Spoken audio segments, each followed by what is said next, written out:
Bueno, bueno, hermanos, vamos a continuar. Vamos a hablar ahora del avivamiento de las Islas Hebridas. Espero que ya hayan visto el video del avivamiento de Gales. La misma forma, como les recuerdo, las características del avivamiento es arrepentimiento. Sí hay unos dones del Espíritu que se manifiestan, pero el avivamiento de Gales es uno de los avivamientos que más nos muestran las características de lo que es un verdadero avivamiento. Es arrepentimiento. La gente empieza a buscar al Señor y empieza a llenar las iglesias, no porque hay un predicador de moda o porque se les atraiga con programas, con música, con luces, sino porque la presencia del Señor es tan imponente que la gente en la comunidad alrededor de la iglesia es impactada tan fuertemente que empiezan a arrepentirse de sus pecados y dejan de tomar, dejan de beber. O sea, ustedes lo vieron en Gales, la gente empieza a dejar de asistir a los diferentes espectáculos, a la vida nocturna, y empieza a dejar eso no porque se los prohíban, sino porque encuentran su satisfacción en Dios. Y esa es la realidad de un avivamiento. Ahora vamos a entrar con otro nuevo avivamiento, que es el avivamiento de las Islas Hébridas en 1949. Todo comenzó con la oración de dos viejitas de 84 y 82 años que eran hermanas. Y pues esto se basa en el relato del predicador que fue como la cabeza de este avivamiento, que se llamaba Duncan Calvert, que fue testigo presencial de todo lo que implicó el avivamiento.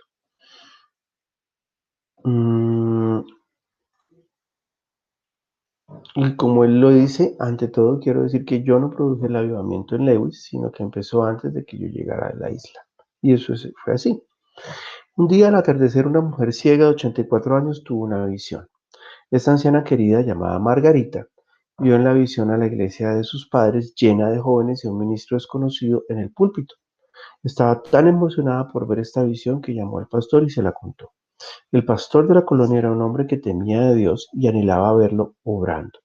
Había trabajado muchas cosas para interesar a los jóvenes de la parroquia, pero ni siquiera un adolescente asistía a la iglesia.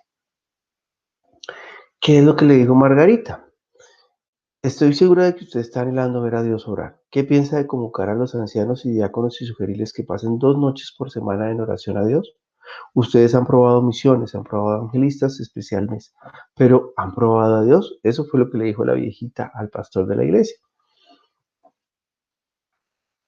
El pastor humildemente obedeció. Sí, convocaré la sesión, sugiriendo que nos juntemos los martes y los viernes en la noche para pasar toda la noche en oración. Muy bien, respondió. Si ustedes hacen eso, mi hermana y yo nos arrodillaremos a las 22 horas cada martes y viernes y nos quedaremos allí hasta las 4 de la mañana.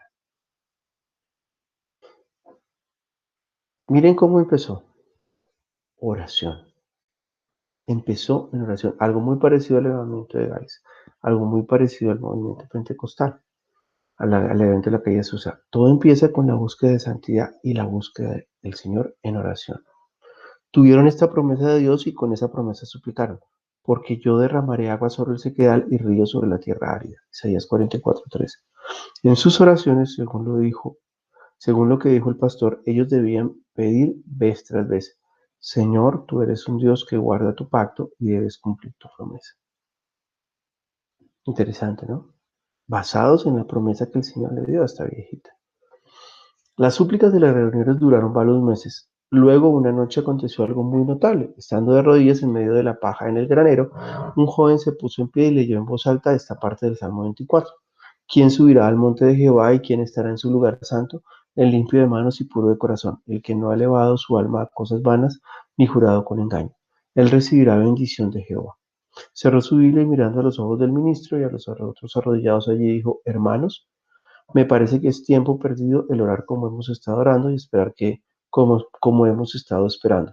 Si nosotros mismos no tenemos relaciones debidas con Dios, entonces comenzó a orar.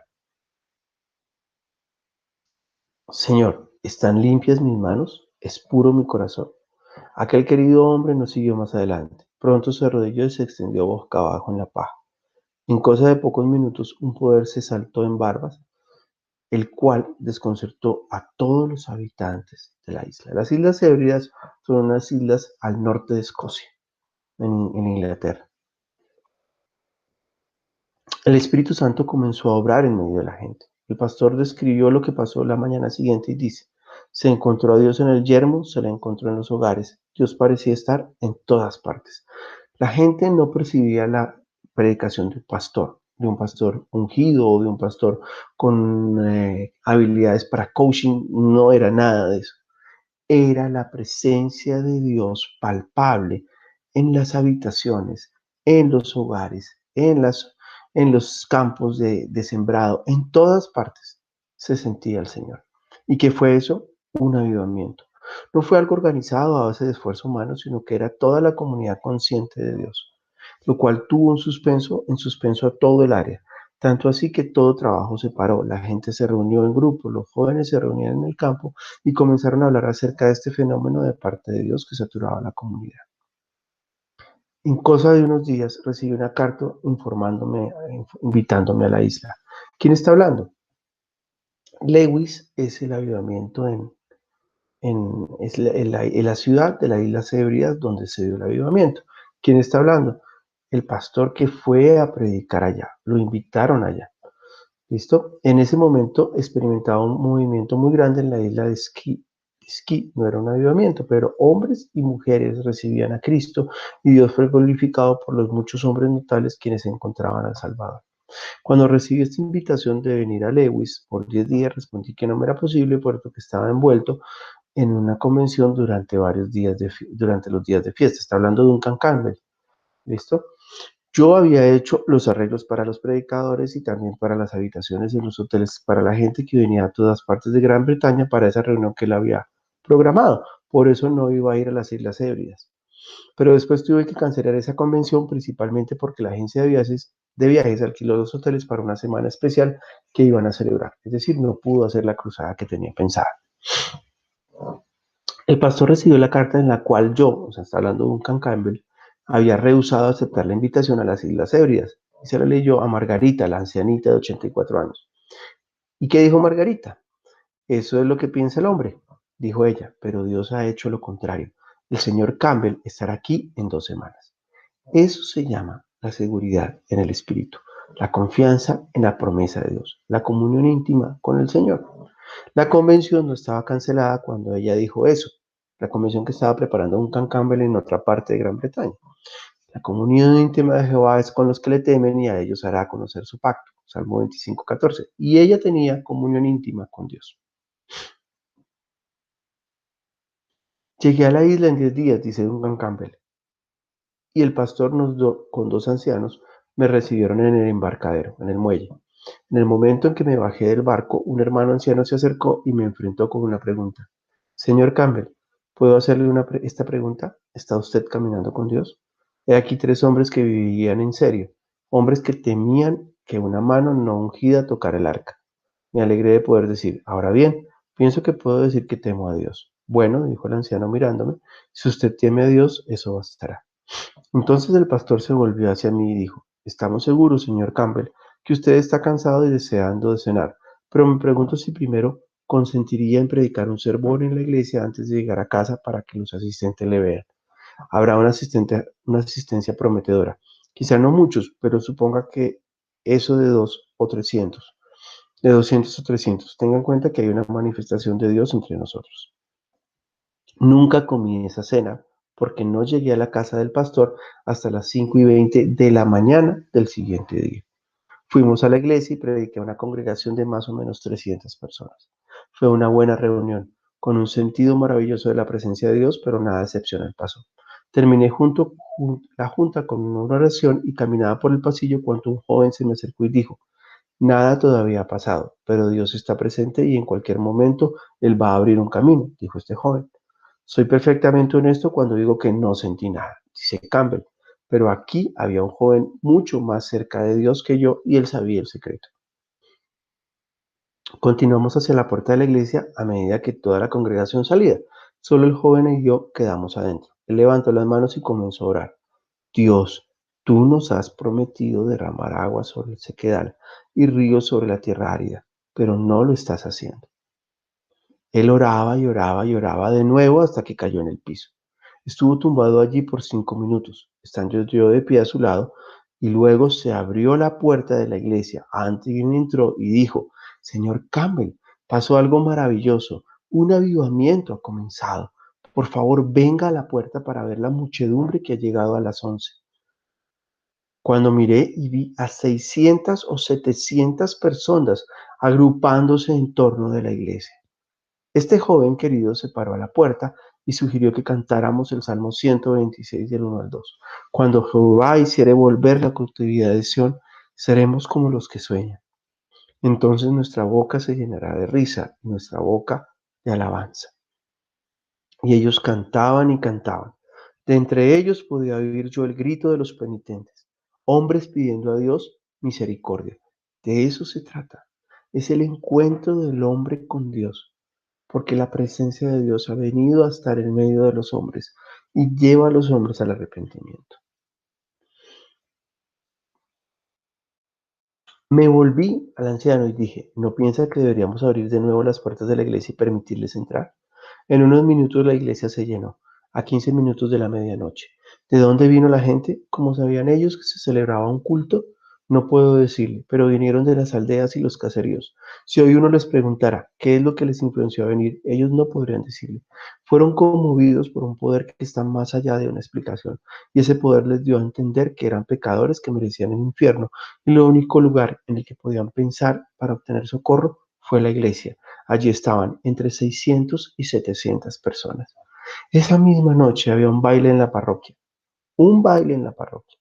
Cuando este joven oraba en el pasillo de la iglesia, el poder de Dios entró en ese baile y los jóvenes, más de 100 de ellos, huyeron del baile como si estuvieran huyendo de una plaga y se dirigieron a la iglesia.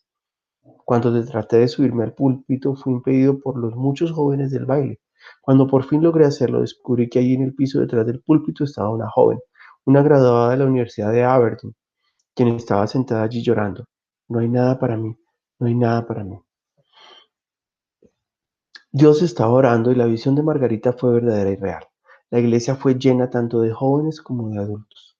Esa reunión duró hasta las 4 de la mañana. Al salir de la iglesia encontré a un joven que no era creyente, aunque temía a Dios, y me dijo: Señor Campbell, debe haber entre 200 y 300 personas congregadas en la comisaría. Algunos están arrodillados. No lo entiendo. En la comisaría, no en la iglesia. Después de que salió de la iglesia, hacia las 4 de la mañana, le dijeron que había 200 o 300 personas arrodilladas en la comisaría. Hubo aquí una multitud de hombres y mujeres de una aldea vecina, a eso de las 5 millas de aquí, quienes se encontraban tan conmovidos por Dios que vinieron a la comisaría porque sabían que el policía de allí era un hombre salvo que temía a Dios. La comisaría estaba junto a la casa de Margarita. Este joven me suplicó que fuera a la comisaría, lo cual hice. Nunca olvidaré lo que vi y vi esa mañana. Ya estamos hablando de las 5 de la mañana del otro día. Jóvenes se arrodillaban al borde del camino. Pienso en un grupo de 6, uno de ellos borracho. Su madre anciana estaba arrodillada a su lado llorando. Oh, Willy, por fin vienes. Willy, Willy, por fin vienes. Y ahora Willy es pastor en la parroquia. Y del grupo de jóvenes quienes buscaron a Dios esa noche, 9 de ellos están predicando. Dios obró. Eso es el avivamiento.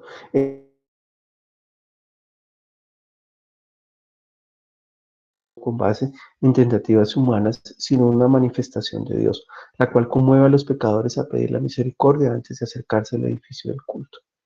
Esa es la manera en que se inició el avivamiento en Lewis. Luego pasó fuera de los límites de esa parroquia a las vecinas. Comenzamos predicando en las reuniones de día y de noche. Una vez, en transcurso de 24 horas, prediqué en 8 reuniones, 5 veces en cultos muy concurridos, 2 veces en el campo y una vez en la playa. Hombres ancianos habían cruzado las aguas esa noche y muchos encontraron a Salvador.